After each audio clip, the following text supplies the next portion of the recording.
अमरीकी सदर ने मुस्लिम रहनुमाओं के साथ गजा मसले पर बैठक लगा ली। सदर डोनाल्ड ट्रंप ने न्यूयॉर्क में जनरल असम्बली की साइडलाइन में 8 मुस्लिम ममालिक की क़यादत से 50 मिनट तवील मुलाकात की है। इस मौके पर गजा समेत मशरिक़ वुस्ता की सूरत हाल पर तफसीली गुफ्तगू की गई। इस दौरान गजा जंग का खात्मा, यरगमालियों की रिहाई समेत मसले के मुस्तकिल हल पर तजावीज़ का तबादला किया गया। मुलाकात में वज़ीर आज़म शहबाज शरीफ, तुर्क सदर तैयब उर्दवान, अमीर कतर तमीम बिन हमद सानी समेत सऊदी अरब, इंडोनेशिया, मिस्र, अमारात, उर्दन की क़यादत मौजूद थी।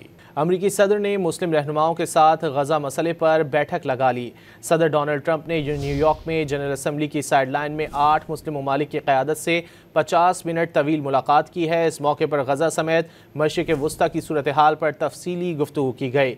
इस दौरान गजा जंग का खात्मा, यरगमालियों की रिहाई समेत मसले के मुस्तकिल हल पर तजावीज़ का तबादला किया गया। मुलाकात में वज़ीर आज़म शहबाज शरीफ, तुर्क सदर तैयब उर्दवान, अमीर कतर तमीम बिन हमद सानी समेत सऊदी अरब, इंडोनेशिया, मिस्र, अमारात, उर्दन की क़यादत मौजूद थी।